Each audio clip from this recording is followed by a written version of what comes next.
Students, I hope कि आप सभी लोग स्वस्थ होंगे। आप सभी की प्रिपरेशन अच्छी चल रही होगी। सिविल सर्विस एग्जाम की तैयारी शुरू करने वाले सभी स्टूडेंट को मैं ये सजेस्ट जरूर करूंगी कि आप सभी लोग प्रीलिम्स और मेंस के पेपर जरूर देखें। इसके अलावा आपको सिलेबस पता होना चाहिए, बुक लिस्ट पता होना चाहिए। उसके बाद ही आप तैयारी शुरू करें। ये तैयारी का पहला पड़ाव होता है। अगर आपने इसे समझ लिया तो उसके बाद आप मेहनत भी कर पाएंगे और आपको इंटरेस्ट भी आएगा। यूपीएससी सिविल सर्विस एग्जाम को क्वालिफाई करने के लिए आपको 3 स्टेज से गुजरना होता है। पहला होता है प्रीलिम्स, उसके बाद होता है मेंस और उसके बाद होता है इंटरव्यू। प्रीलिम्स एग्जाम में 2 पेपर होता है, एक होता है जीएस का और दूसरा होता है सीसेट का।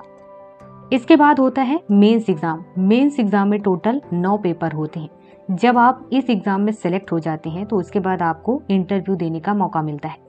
इंटरव्यू का और मेंस एग्जाम, इन दोनों के नंबर जोड़ करके आपका फाइनली रिजल्ट तैयार होता है। मेंस एग्जाम में वो 9 पेपर कौन से हैं? सबसे पहले आपका एसे होता है, उसके बाद general studies first, general studies second, general studies third, general studies fourth. यहाँ पर टोटल 5 पेपर हो गए। इसके बाद 2 पेपर इंडियन लैंग्वेज का एक पेपर होता है और एक हो गया इंग्लिश का। टोटल हो गए 7। इसके बाद होता है ऑप्शनल पेपर जो कि 2 पार्ट में बटा होता है एक ही सब्जेक्ट का। तो यहाँ पर टोटल हो गए 9 पेपर। मैं आपको हमेशा ये बात कहती हूँ कि जब भी सिविल सर्विस एग्जाम की तैयारी शुरू कर रहे हो तो आपको प्रीवियस ईयर के क्वेश्चन पेपर देखना ही है, ये कंपलसरी है, प्रीलिम्स के पेपर भी और मेंस के भी। इसके साथ ही सारे क्वेश्चन पेपर को बहुत आराम से पढ़ करके एनालाइज करें कि किस सब्जेक्ट से क्वेश्चन किस तरीके से पूछा गया है। अगर आप उनमें से कुछ सब्जेक्ट का नॉलेज रखते हैं तो ये भी देखिए कि इसका आंसर आप अभी क्या दे सकते हैं। ये सिविल सर्विस मेंस एग्जाम 2022 का पेपर है, जीएस फर्स्ट का पेपर है। जब आप जीएस फर्स्ट पढ़ेंगे तो इसमें आपको 4 सब्जेक्ट पर फोकस करना है। एक है हिस्ट्री, जिसमें आपको हिस्ट्री के तीनों पार्ट को पढ़ना है, ancient history, medieval history and modern history. इसके बाद आपको पढ़ना है आर्ट एंड कल्चर। इसके बाद आपको जियोग्राफी पढ़ना है और इसके बाद आपको पढ़ना है सोसाइटी। जियोग्राफी आपको इंडिया और वर्ल्ड के लेवल दोनों का पढ़ना है। सोसाइटी पढ़नी है, आर्ट एंड कल्चर। ये आपको 4 सब्जेक्ट कवर करना है केवल जीएस 1 में।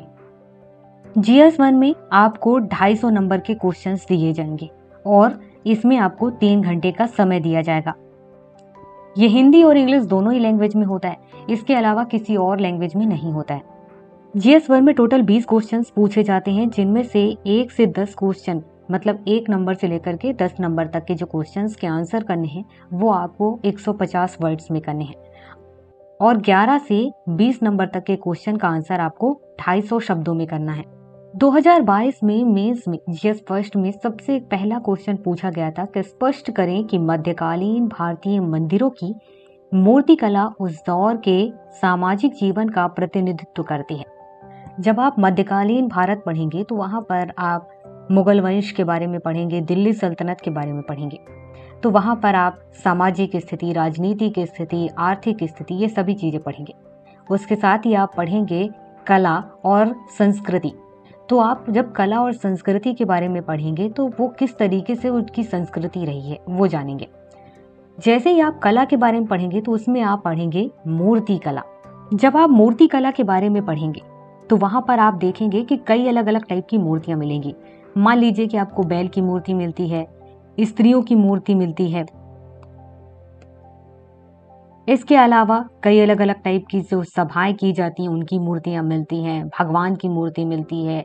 उस टाइम पर जो भी देवी देवताओं को माने जाते हैं उन टाइप की मूर्तियां मिलती हैं, उनके ऊपर डिजाइन देखने को मिलेंगे। इसके अलावा कई तरीके के चिन्ह मिलेंगे जो मूर्ति के रूप में दिखाई देंगे।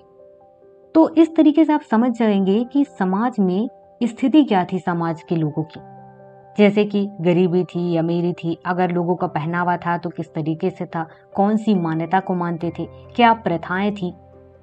ये सब कुछ आपको मूर्तियों के माध्यम से पता चल सकता है और ये सारी चीजें आपको आंसर करना है 150 शब्दों में।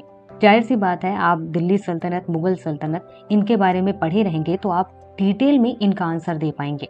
इसके बाद सेकंड क्वेश्चन है, अधिकांश भारतीय सिपाहियों वाली ईस्ट इंडिया की सेना क्यों तत्कालीन भारतीय शासकों की संख्या बल में अधिक और बेहतर सुसज्जित सेना से लगातार जीतती रही? कारण बताएं। प्लासी का युद्ध पढ़ेंगे या बक्सर का युद्ध पढ़ेंगे तो वहां पर देखेंगे कि हिंदू राजाओं और अंग्रेज इन दोनों की युद्ध हो रहा है। अब युद्ध होने में अंग्रेजों के पास कम संख्या में सेना है, उसके बाद भी अंग्रेज जीत रहे हैं। तो ये किस तरीके से जीत रहे हैं, वो क्यों जीत रहे हैं, ये देखना है। क्योंकि हिंदुओं के पास काफी मात्रा में सेना रहती है, पास काफी सारी चीजें हैं, उसके बाद भी ये नहीं जीत रहे हैं, तो क्यों नहीं जीत रहे हैं, वहां पर आप डिटेल में पढ़ेंगे। इसके बाद नेक्स्ट क्वेश्चन है कि औपनिवेशिक भारत की 18वीं शताब्दी के मध्य से क्यों अकाल पड़ने में अचानक वृद्धि देखने को मिलती है? कारण बताइए और आंसर आपको 150 शब्दों में करना है। यहाँ पर कुछ शब्दों पर फोकस करना, जैसे कि औपनिवेशिक भारत, 18वीं शताब्दी। अब यहाँ पर जैसे कि अकाल पड़ने के कारण को बताना है, तो आप ध्यान देंगे, यहाँ पर फोकस करेंगे। एक हेडलाइन आपको होनी चाहिए, जमीन की कमी को होना। दूसरा आपका हेडलाइन होना चाहिए कि प्रौद्योगिकी की कमी होना। तीसरा हेडलाइन होना था कि कुछ रूल्स और रेगुलेशन जो ईस्ट इंडिया कंपनी ने बनाए थे वो भी इस पर इफेक्ट दिए थे। इस तरीके से आपको यहाँ पर आंसर करना होगा।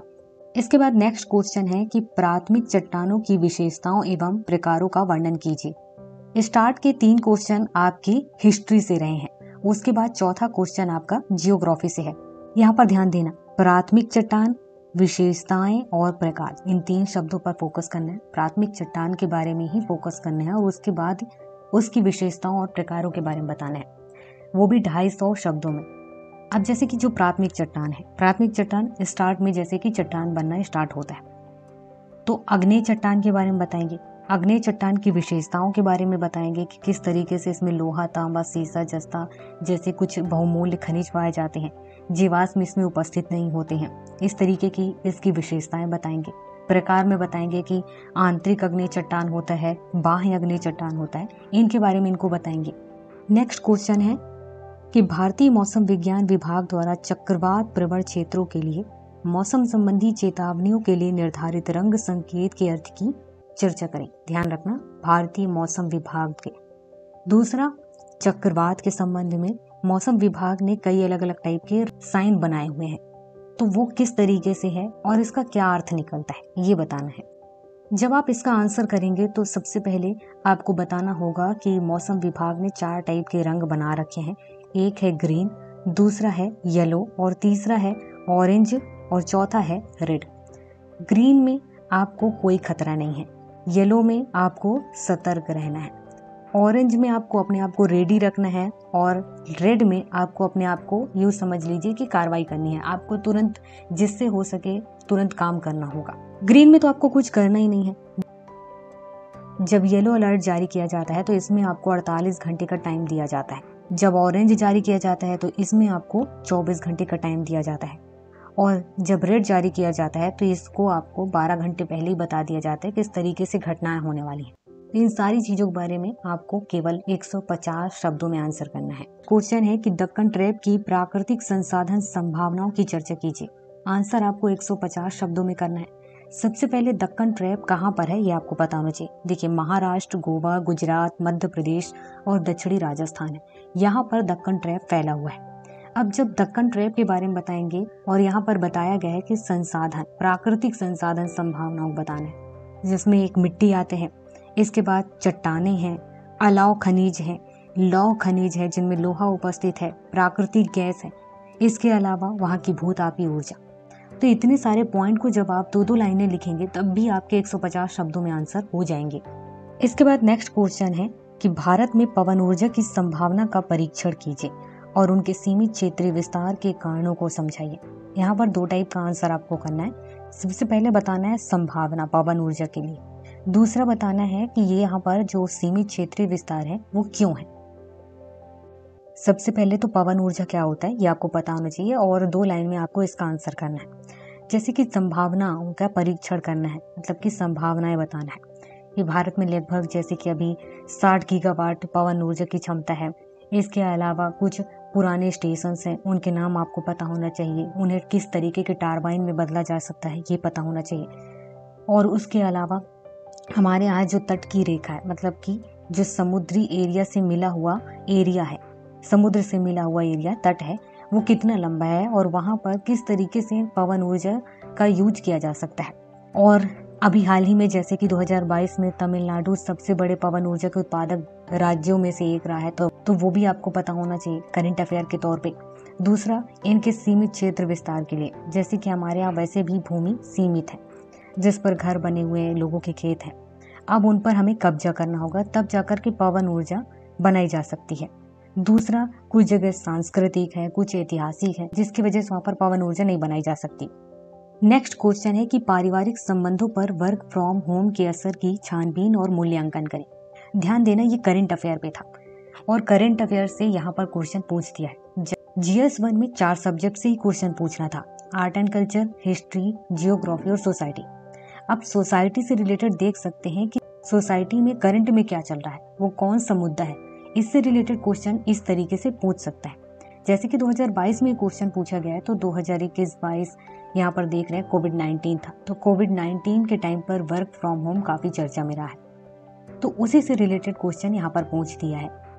अब यहाँ पर जब आप आंसर करेंगे तो सबसे पहले आपको बताना होगा कि वर्क फ्रॉम होम से क्या अच्छा रहा और क्या बुरा रहा। अच्छे में जैसे कि बता सकते हैं कि जो पारिवारिक संबंध है वो मजबूत हुए, बच्चों पर अच्छे से ध्यान दिया जा सकता है, बड़े बूढ़ों पर ध्यान दिया जा सकता है घर में रह करके। इसके अलावा जो बुरा है, मतलब कि जो उसके अवगुण है, वो आपको बताना होगा कि जैसे कि घर में सब लोग एक साथ रहते हैं तो जाहिर सी बात है यहाँ पर हिंसा बढ़ जाएगी। इसके अलावा तनावपूर्ण माहौल बन जाएगा, जो पति पत्नी है सही से काम नहीं करने की वजह से उनके बीच विवाद होगा, परिवार में कलह पैदा होता है। तो इस तरीके से आपको यहाँ पर आंसर करना होगा। इसके बाद नेक्स्ट क्वेश्चन है कि उपभोक्ता संस्कृति के विशेष परिप्रेक्ष्य में नव मध्य वर्ग के उभार से टियर 2 शहरों का विकास किस तरह संबंधित है। ये क्वेश्चन आपको थोड़ा भारी पड़ सकता है, मतलब कठिन पड़ सकता है, क्योंकि बाकी क्वेश्चन आप किताबों से या आसपास के माहौल से रेडी कर लेते हैं। इस क्वेश्चन पर थोड़ी कठिनाई हो सकती है। सबसे पहले आपको पता होना चाहिए कि उपभोक्ता संस्कृति क्या होती है। देखिए, जैसे कि एग्जाम्पल के माध्यम से आप थोड़ा सा समझ सकते हैं शॉर्ट में। ऐसी कई सारी थिंग्स हैं, वस्तुएं हैं जो आमतौर पर सभी के लिए जरूरी नहीं है, तो फिर उसके बाद भी जैसे कि एडवर्टाइजर के माध्यम से कई अलग अलग कंपनियां जरूरी बोलती हैं कि आपको ये चीजें जरूरी हैं, आप इसे खरीदिए ही। तो इस तरीके से जब लोगों के मन में आता है कि हाँ ये हमारे लिए जरूरी है, जबकि वास्तविकता में, रियलिटी में आपके लिए वो जरूरी नहीं है, तो ऐसे टाइम पर इसे उपभोक्ता संस्कृति कहा जाता है। इसके बाद क्वेश्चन नंबर 10 है। क्वेश्चन नंबर 10 में कहा गया है कि भारत के जनजातीय समुदायों की विविधताओं को देखते हुए किस विशिष्ट संदर्भ के अंतर्गत उन्हें किसी एकल श्रेणी में माना जाना चाहिए। इंडिया में वैसे तो कई अलग अलग टाइप के जातीय समूह हैं, जनजातीय समूह हैं। उनमें से जो जनजातीय समूह वाले हैं उनमें कई सारी चीजें डिफरेंट वाली हैं, लेकिन उनमें से कई सारी चीजें एक जैसी हैं। आप चाहे MP में चले जाएं, चाहे आप बिहार में चले जाएं, चाहे आप UP में चले जाएं, चाहे आप तमिलनाडु में चले जाएं, जहां जहां पर भी जनजातीय समुदाय के लोग हैं, उन सभी में कुछ चीजें ऐसी हैं जो सेम देखने को मिलती हैं। इसलिए भारत सरकार ने ध्यान दिया और इनमें से इन सभी लोगों को चुन लिया कि कौन कौन सी चीजें हैं जो इनमें सेम है, और उन्हें ST कहा, अनुसूचित जनजाति समुदाय के लोग कहें। इसलिए ST समूह को जब आप निकालेंगे तो उसमें कई सारे अनुसूचित जनजाति समुदाय वाले लोग रहते हैं। अब वो कौन कौन सी चीजें हैं जिनको देख करके जनजातीय समुदायों का लिस्ट बनाया गया और उन्हें अनुसूचित जनजाति समुदाय कहा गया। कई सारे टैटू बनवाते हैं, ताबीज बनवाते हैं, कई सारे जो डिफरेंट टाइप की ज्वेलरी पहनते हैं वो इन लोगों में सेम टाइप का दिखाई देता है। इसके अलावा जादू टोने पर विश्वास करना, ये इन समुदायों में ज्यादातर से देखने को मिलेगा। इसके अलावा खान पान के लिए जंगलों पर ये लोग पूरा निर्भर रहते हैं, ज्यादातर से जो चीजें आती हैं जंगलों से आती हैं।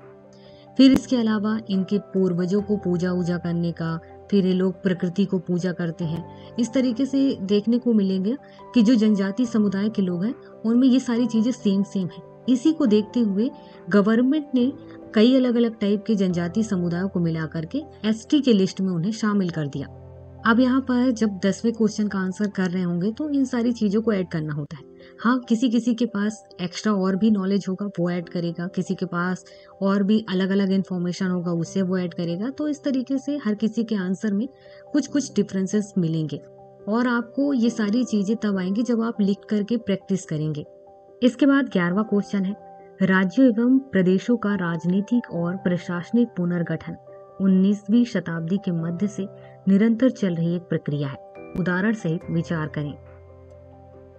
इस क्वेश्चन का आंसर तब दे पाएंगे जब आपको मॉडर्न हिस्ट्री और पॉलिटिकल साइंस ये दोनों से रिलेटेड नॉलेज आपके पास होगा।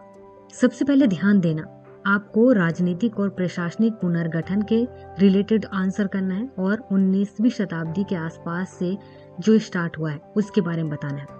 सबसे पहले आप स्टार्ट कर सकते हैं कि 1850 से लेकर के जैसे कि 1947 तक क्या क्या चला था, जैसे कि बंगाल का विभाजन है, फिर असम, पंजाब, इन सब का जब पुनर्गठन हुआ था, ब्रिटिश ईस्ट इंडिया कंपनी ने क्या क्या वर्क किया, ये आपको थोड़ा थोड़ा पता होना चाहिए। इसके बाद जब 1947 से 1956 के बीच स्वतंत्रता के बाद हम क्या क्या किए थे, जैसे कि आपको पता होना चाहिए कि 1950 में भारतीय संविधान जब राजनीतिक और प्रशासनिक आधार पर सब कुछ बांट रही थी, तो राज्य, केंद्र शासित प्रदेश, इनको भी बांटा था। तो यहाँ पर ABC इस टाइप से अलग अलग स्टेट को बांटा गया था। इसके बाद धीरे धीरे करके जब राज्यों का पुनर्गठन हुआ और 1953 में आपने देखा होगा राज्यों के पुनर्गठन बनाने के लिए फजल अली की अध्यक्षता में राज्य पुनर्गठन आयोग बना था, जिसके बाद 1956 में कई सारे राज्यों का निर्माण हुआ था। इसके बाद आंध्र प्रदेश, जो कि भाषाई आधार पर पहला राज्य बना था। तो आपको ये सारी इंपॉर्टेंट फैक्ट पता होना चाहिए, तब आप इस क्वेश्चन का आंसर आसानी से दे पाएंगे।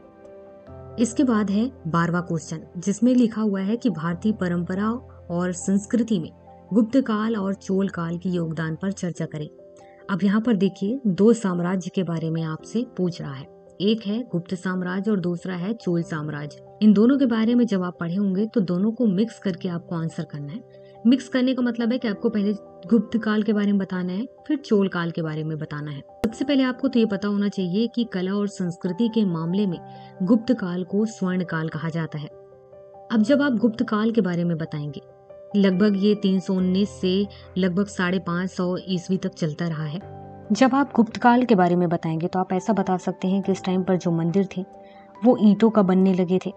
इसके अलावा कुछ ऐसे मंदिर रहे हैं जो वर्गाकार के आकार का बनाया जाने लगा था, जैसे कि विदिशा के एरण में जो विष्णु मंदिर है, वराह मंदिर है, इसका एग्जाम्पल दे सकते हैं। इसके अलावा सारनाथ में जो बुद्ध की मूर्ति बनी हुई है वो खड़ी मूर्ति बनाने लग गए थे, कुछ बैठे हुए, कुछ अलग अलग मुद्राओं में बनाने लग गए थे। इस टाइप से आप एग्जाम्पल दे सकते हैं। इसके अलावा जूनागढ़ की जो गुफाएं हैं, नासिक की गुफाएं हैं, अजंता की गुफाएं हैं, इनके बारे में बता सकते हैं। जब आप चोल काल के बारे में बताएंगे तो यहाँ पर भी मंदिर से रिलेटेड संस्कृतियों के बारे में आप बता सकते हैं। इसमें जो वास्तुकला का यूज किया गया है, जैसे कि यहाँ पर द्रविड़ वास्तुकला का यूज किया गया है। ज्यादातर से द्रविड़ शैली में ही मंदिरों का निर्माण किया गया, जैसे कि तमिलनाडु के तंजावुर में बृहदेश्वर मंदिर देख सकते हैं, गंगई कोंड चोलपुरम देख सकते हैं। फिर इसके अलावा चोल काल में आप देखेंगे कि नटराज की कांस्य मूर्ति मिली हुई है, जो अलग अलग चीजों का प्रतीक है, जैसे विनाश का है, सृजन का है, मोक्ष का है। इस टाइप से आपको एग्जाम्पल देना होगा। इसके बाद क्वेश्चन नंबर 13 है, भारतीय मिथक, कला और वास्तुकला में सिंह एवं वृषभ की आकृतियों के महत्व पर विचार करें। यहाँ पर क्वेश्चन में 3 चीजें बोली गई हैं, भारतीय मिथक, कला और वास्तुकला। इसमें वृषभ और सिंह, इन दोनों पर फोकस करके आंसर करना है। सबसे पहले जब आप मिथक के बारे में बताएंगे तो जैसे कि सिंह को लेकर के और वृषभ को लेकर के, हमारे यहाँ माँ दुर्गा की पूजा के लिए माँ दुर्गा के वाहन के रूप में सिंह की पूजा की जाती है और शिव जी की पूजा नंदी जी के साथ की जाती है। ये हमारे यहाँ एक तरीके से मिथक है, विश्वास भी है। इसके बाद कला पर ध्यान दें कि किस तरीके से कला में सिंह और वृषभ की आकृतियां हैं। जैसे कि अशोक स्तंभ को देखेंगे, चारों तरफ सिंह है, फिर नीचे की तरफ जो चित्र बने हुए हैं उनमें बैल भी है। तो यहाँ पर अशोक स्तंभ के बारे में बताएंगे। सिंधु घाटी सभ्यता से जो कांस्य का बैल मिला हुआ है उसके बारे में बताएंगे। इसके अलावा वास्तुकला, आर्किटेक्चर में आप बता सकते हैं, जैसे कि जब मौर्यों का टाइम चल रहा था तो उस टाइम पर जो स्तंभ थे, अलग अलग टाइप के स्तंभ थे, तो उन स्तंभों में बैल मिले हैं, सिंह मिले हैं। और इसके अलावा सांची का स्तूप जब देखेंगे तो सांची के स्तूप में भी अलग अलग चित्रों के रूप में और स्तंभों के रूप में वहां पर भी देखेंगे। तो 250 शब्दों में जब आप इनको लिखेंगे तो इतने में ही आपका आंसर कंप्लीट हो जाएगा। इसके बाद 14 क्वेश्चन है कि समुद्री धाराओं को प्रभावित करने वाली शक्तियां कौन कौन सी है या कौन सी है, विश्व के मत्स्य उद्योग में इनके योगदान का वर्णन करें। जब आप इस क्वेश्चन का आंसर देंगे तो 2 पार्ट में देंगे। सबसे पहले कि समुद्री जो धाराएं हैं उनको कौन कौन सी चीजें प्रभावित करती, कौन कौन सी शक्तियां हैं।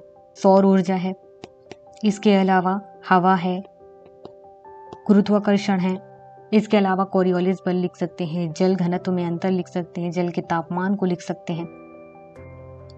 इसके बाद जब दूसरे पार्ट का आंसर करेंगे विश्व के मत्स्य उद्योग में इनके योगदान के बारे में, जैसे कि ठंडी धारा और गर्म धारा जब ये दोनों मिलती हैं तो वहां पर सबसे ज्यादा मछलियां पाई जाती हैं। तो जो लोग मछली पकड़ते हैं वो सबसे ज्यादा वहीं पर मछली पकड़ते हैं।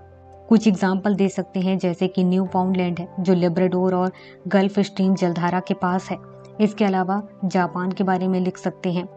अब जैसे कि ये जो शक्तियों के बारे हमने बात किया, जिसमें कोरियोलिस बल यूज होता है, सूर्य के ताप का यूज होता है, हवा का यूज होता है, गुरुत्वाकर्षण का यूज होता है। अब डिफरेंट टाइप की जो ये चीजें हैं ये मत्स्य उद्योग को प्रभावित करती हैं।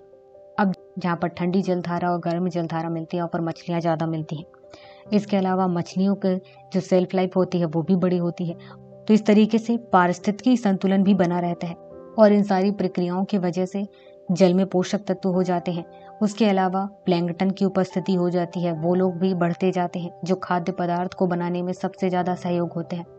क्वेश्चन नंबर 15 है, रबर उत्पादक देशों की वितरण का वर्णन करते हुए उनके द्वारा सामना किए जाने वाले प्रमुख पर्यावरणीय मुद्दों को इंगित कीजिए। जब आप यहाँ पर बताएंगे, इस क्वेश्चन का आंसर करेंगे, तो आपको बताना होगा कि रबर उत्पादक देशों का जो वितरण है वो कहाँ कहाँ है। तो 2-4 एग्जाम्पल आपको देना है, पूरा देश याद करने की जरूरत नहीं, लेकिन 2-4 एग्जाम्पल तो पता होना चाहिए। जैसे कि इंडोनेशिया है, थाईलैंड है, मलेशिया है, वियतनाम है, यहाँ पर रबर का उत्पादन होता है।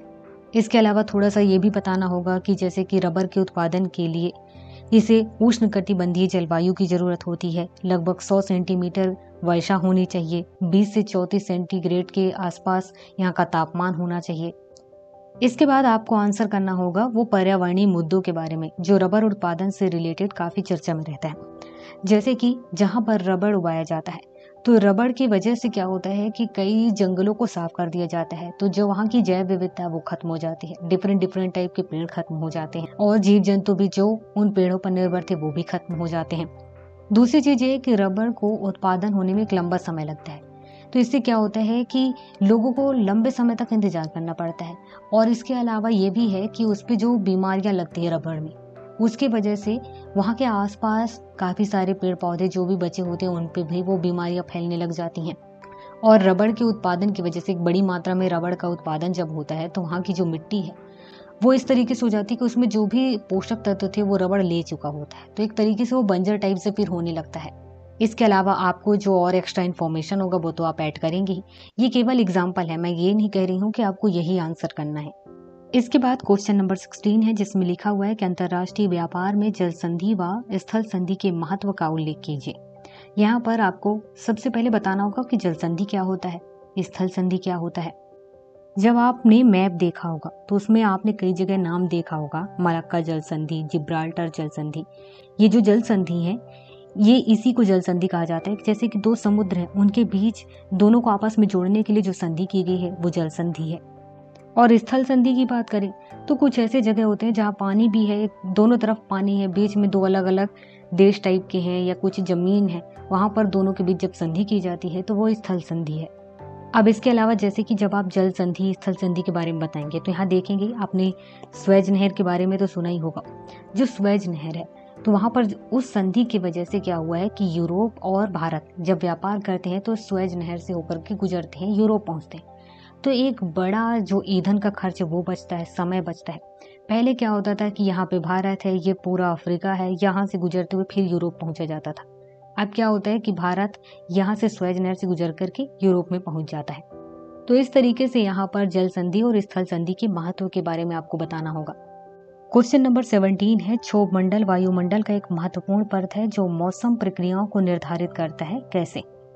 सबसे पहले आपके माइंड में आना चाहिए कि कौन कौन से परत पहले आते हैं, कौन बाद में है। जैसे कि पहले क्षोभ मंडल है, फिर समताप मंडल है, मध्य मंडल है, ताप मंडल है, बाह्य मंडल है। कितनी कितनी ऊंचाई पर है ये भी आपको बताना पड़ेगा। अब जैसे कि जो क्षोभ मंडल है, क्षोभ मंडल की ऊंचाई सबसे कम होती है, इसकी वजह से जलवाष्प यहाँ पर बना रहता है और यहीं पर है कि बादल भी बनते हैं। इसके अलावा देखेंगे कि क्षोभ मंडल में ही कई अलग अलग टाइप की घटनाएं होती हैं, जैसे कि वाताग्र से रिलेटेड गरजना, तूफान, बवंडर, बर्फीले तूफान, ये सारी घटनाएं क्षोभ मंडल में ही होती हैं। क्वेश्चन नंबर 18 है, भारतीय समाज में जाति, क्षेत्र तथा धर्म के समानांतर पंथ की विशेषता की विवेचना कीजिए। इस क्वेश्चन का आंसर आपको इस तरीके से करना है कि भारत में जो भारतीय समाज है वो जाति का पंथ के साथ, क्षेत्र का पंथ के साथ, धर्म का पंथ के साथ तुलना करते हुए आपको आंसर करना है। नेक्स्ट क्वेश्चन है कि क्या सहिष्णुता, सम्मिलन एवं बहुलता मुख्य तत्व हैं जो धर्मनिरपेक्षता के भारतीय रूप का निर्माण करते हैं? तर्क संगत उत्तर दें। इस क्वेश्चन का आंसर जब आप करेंगे तो आपको सबसे पहले सहिष्णुता का पता होना चाहिए। ये क्या होता है? देखिए, जैसे कि अगर आप हिंदू धर्म से हैं और आप मुस्लिम धर्म, पारसी धर्म, ईसाई धर्म, इन सभी धर्मों का सम्मान करते हैं, मतलब ये कि इनके बारे में बुरा भला नहीं कहते बेमतलब से। वो अपना पूजा पाठ करते हैं, आप अपना पूजा पाठ करते हैं। अगर वो पूजा पाठ करते हैं तो आप उनका सम्मान करते हैं, उन्हें करने देते हैं। तो एक तरीके से ये सहिष्णुता है। इसके बाद सम्मिलन शब्द का मतलब पता होना चाहिए। सम्मिलन का मतलब होता है कि जैसे कि हमारे यहाँ बौद्ध धर्म, जैन धर्म और ईसाई धर्म सभी है, और धीरे धीरे करके बौद्ध धर्म के कुछ गुण, जैन धर्म के कुछ गुण, ईसाई धर्म के कुछ गुण हमारे में मिल चुके हैं। तो यहाँ पर ये हो गया सम्मिलन। बहुलता की बात करें तो हमारे यहाँ डिफरेंट टाइप की संस्कृतियाँ हैं, कल्चर है, इसके अलावा पूजा पाठ है, उसके बाद भी हम सब लोग मिलकर रहते हैं। और धर्मनिरपेक्ष का मतलब क्या होता है कि हमारे यहाँ जितने भी धर्म हैं सभी के लिए समान भाव है। इसके बाद नेक्स्ट क्वेश्चन है कि अपर्याप्त संसाधनों की दुनिया में भूमंडलीकरण एवं नए तकनीक के रिश्ते को भारत के विशेष संदर्भ में स्पष्ट करें। यहाँ पर इस क्वेश्चन का आंसर जब आप करेंगे तो सबसे पहले आपको पता होना चाहिए कि कौन कौन से संसाधन कहाँ पर उपलब्ध हैं। लगभग पता हो, सब पता हो या ना हो कि इंडिया में कौन कौन से संसाधन हैं और दूसरे देशों में कौन कौन से हैं। लगभग जब पता होगा तो आप आसानी से आंसर कर पाएंगे। यहाँ पर भूमंडलीकरण, ग्लोबलाइजेशन के बारे में आपको पता होना चाहिए। देखिए, अगर हम देखें तो हमारे इंडिया में जिन जिन संसाधनों की ज़रूरत है वो सभी संसाधन हमारे यहाँ अवेलेबल नहीं है, इसलिए हमें दूसरे देशों से वो इम्पोर्ट करना पड़ रहा है। अब जैसे कि अलग अलग देशों के साथ हम इम्पोर्ट करते हैं, जैसे कि हमारे यहाँ पेट्रोल नहीं है, इतनी मात्रा में तो पेट्रोल नहीं है, हम पेट्रोल खरीदते हैं। हमारे पास यूरेनियम नहीं है, हम यूरेनियम खरीदते हैं। और भी कई अलग अलग संसाधन नहीं है, हम खरीदते हैं। इसी तरीके से टेक्नोलॉजी के साथ भी है, अलग अलग टेक्नोलॉजी जो हमारे यहाँ नहीं है हम दूसरे देशों के साथ लेते हैं। तो यहाँ पर क्या हो गया कि हम एक दूसरे के साथ जुड़ते हैं, और एक तरीके से देखा जाए तो पूरा विश्व एक गांव की तरह, एक परिवार की तरह फिर काम करता है। इससे कई फायदे भी हैं, इससे कुछ घाटा भी है, उसी को देखते हुए आपको यहाँ पर आंसर करना है। अब एक बार दोबारा नजर डालते हैं। देखिए, पहला क्वेश्चन क्या है, दूसरा क्वेश्चन, तीसरा क्वेश्चन, ये तीनों क्वेश्चन स्टार्ट किए हिस्ट्री से रहे हैं। इसके बाद चट्टानों से रिलेटेड क्वेश्चन है, मौसम विज्ञान से रिलेटेड क्वेश्चन है, दक्कन ट्रैप से रिलेटेड क्वेश्चन है, पवन ऊर्जा से रिलेटेड क्वेश्चन है। तो इसके बाद बाकी के जो 4 क्वेश्चन रहे हैं वो जियोग्राफी से हैं। इसके बाद 8वां क्वेश्चन वर्क फ्रॉम होम, 9वां क्वेश्चन उपभोक्ता संस्कृति, भारत के जनजाति समुदाय से रिलेटेड जो क्वेश्चन है ये सभी सोसाइटी से रिलेटेड क्वेश्चंस हैं, वो भी करंट के साथ मिला करके। इसके बाद राज्यों और प्रदेशों से रिलेटेड जो पुनर्गठन है, भारतीय परंपरा में गुप्त काल और चोल काल के बारे में, वास्तुकला से रिलेटेड क्वेश्चन। तो यहाँ पर फिर से 3-4 क्वेश्चन क्या है, हिस्ट्री से रिलेटेड है। इसके बाद समुद्री धाराओं से रिलेटेड है, रबर उत्पादन से रिलेटेड है, अंतरराष्ट्रीय व्यापार जल संधि, ये सब जियोग्राफी से रिलेटेड क्वेश्चन है। क्षोभ मंडल और वायुमंडल, ये भी जियोग्राफी से है। और उसके बाद भारत में जाति, क्षेत्र और धर्म के समानांतर, ये सोसाइटी से रिलेटेड क्वेश्चन है। सहिष्णुता, सम्मिलन और बहुलता, ये भी सोसाइटी से रिलेटेड क्वेश्चन है। भूमंडलीकरण, जियोग्राफी, सोसाइटी, ये दोनों मिलाकर के इसमें क्वेश्चन है, और करंट अफेयर को मिलाकर के यहाँ पर आंसर करना होगा। तो इस तरीके से एक पेपर को आपको एनालाइज करना होगा, और क्वेश्चन का आंसर अगर आप प्रैक्टिस करना चाहते हैं तो जैसा कि बताया गया है उसी तरीके से आप पढ़ने के बाद आप आंसर कर सकते हैं। तो आई थिंक जीएस फर्स्ट को किस तरीके से एनालाइज करना है, किस किस सब्जेक्ट से है, किस क्वेश्चन का आंसर किस तरीके से लगभग आप दे सकते हैं, और ये सारी चीज़ें आपको तभी आएंगी जब आप उस सब्जेक्ट से रिलेटेड नॉलेज रखेंगे। ज़्यादा नहीं तो बेसिक नॉलेज होगा तो भी आप आंसर कर पाएंगे। तो आज के लिए केवल इतना ही। मिलते हैं नए सेशन में नई इन्फॉर्मेशन के साथ। तब तक के लिए जय हिंद।